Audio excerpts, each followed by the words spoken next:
The prairie held its breath. Even the wind felt cautious as it slid across the open land, brushing the tall grasses in uneven waves. The sky stretched wide and bruised with approaching storm clouds, and the fading sunlight painted everything in a copper glow. Cole Maddox stood beside the broken wagon wheel with his hat pushed low, his shirt damp with sweat and the dust of a long trail clinging stubbornly to him. He looked like a man carved from the land itself, weathered, steady, impossible to rush. Alina Reyes paced in a slow, tight line beside the wagon, boots crunching gravel, dark braids swinging against the back of her coat. She was tough enough to cross the frontier alone, but smart enough not to enjoy it.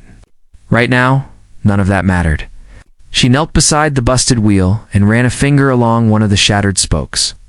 "This replacement wheel is too small," she muttered, shaking her head. "Won't fit the axle." Cole nudged the spare wheel with his boot, lifting it a little to check the center ring. "It'll be quick," he said.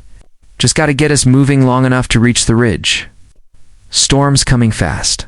Alina exhaled through her nose, skepticism all over her face. But she didn't argue. A broken wagon in the middle of the plains was a trap with no walls. Danger could come from any direction, hidden by distance and time. She crouched to check the underside of the wagon more from habit than anything else, and that's when she froze. The dirt wasn't smooth the way she'd left it earlier. A pattern lay pressed into the earth, partly hidden by the wagon's shadow. A trail, deep, spaced wide. Too wide. Cole noticed she'd gone still. Something wrong? Alina didn't answer at first. Her heartbeat had picked up like a drum calling a warning. She brushed a bit of dust aside with the edge of her palm. The shape sharpened for heavy pads, long claw marks gouged into the soil. "Cole," she whispered. He stepped closer. When he saw the impression in the ground, the way it curved slightly like a stalking step, his jaw tightened. "Those prints weren't here before," Alina said softly. "No," Cole answered, voice low. "They weren't." Thunder rolled far off, long and slow, gathering across the sky like a giant waking from sleep. The wind picked up, rattling the dry brush, pushing dirt into the air. Alina followed the trail of prints with her eyes. They led from the scrub brush beside them, straight to the wagon, then disappeared beneath it. Her stomach knotted. "What did this?" she murmured, barely able to get the words out.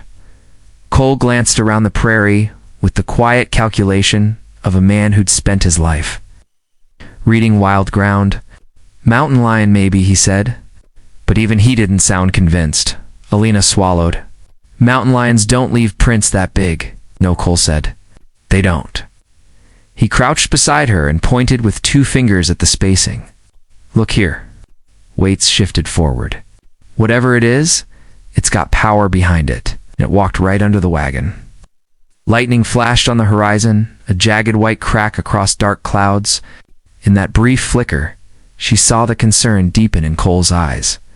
"Alina," he said quietly, "don't make a sound." She hadn't moved, but now she felt rooted to the dirt. Slowly, she lifted her eyes to him, waiting. Cole leaned closer, speaking so softly the wind almost carried the words away. "I heard something under there." She hadn't heard anything, but she believed him. The wagon creaked. Just a little. Barely enough to notice. Something brushed against the underside wood, shifting. Straw shifting. Something heavy and alive shifting. A faint growl. Too low to be the storm. Crawled into the air between them. Elena's blood went cold.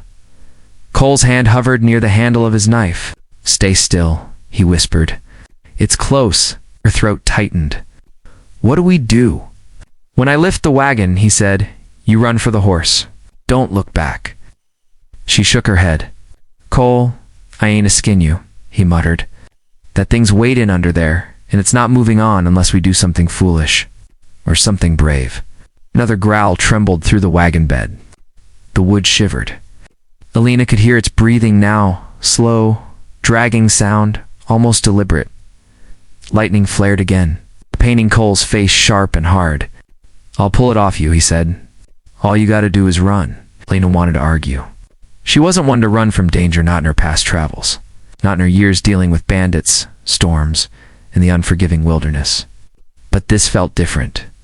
This thing in the shadows felt wrong. "Cole," she said, lowering her voice even more, "you can't handle this alone." "I don't plan to," he said simply. "I plan to distract it." The wind howled across the plains, and the storm drew closer, the smell of rain thickening in the air. Somewhere far off, a hawk screeched. But the sound seemed small compared to the heavy tension around them. "What if it doesn't chase me?" Alina asked. "It will," Cole said. "Predators go for the first thing that moves. Always." His eyes lifted slightly to meet hers. "Just don't trip. And don't look back." Lena's fingers curled into fists. She wasn't afraid of danger, not in the usual way. But fear wasn't what made her chest tighten. It was the idea of leaving Cole standing there alone, with something growing restless inches from his boots. "You're sure you can lift it?" she whispered, glancing at the wagon frame. "Long enough," he replied. "Long enough for you to run?" Something scraped sharply under the wagon, metal against wood. Alina jerked her gaze toward the sound. Cole touched her arm, gently reassuring, steadying. "On my count," he said. Alina nodded, breath trembling. 3. The growl deepened. The boards quivered. 2. Alina bent her knees slightly, preparing her body to move. 1. Cole planted his boots, grabbed the side of the wagon frame with both hands, and heaved upward. His muscles strained, face tightening with effort. Boots digging into the earth, the wagon lifted just enough for daylight to cut. Underneath, and then Alina saw it, a pair of eyes, huge, wide, reflecting the lightning like twin pieces of polished glass. The creature's silhouette curved with muscle, fur bristling, claws pressed into the dirt like hooked knives. Not a lion. Not a wolf. Something heavier, larger, wrong in shape. A deep rumble rolled from its chest, swelling into a throaty roar. Alina ran. She didn't think. She didn't choose. Instinct seized her legs and threw her forward across the dirt, boots pounding the ground as she sprinted toward Cole's horse. The air whipped past her ears. Her breath tore from her lungs.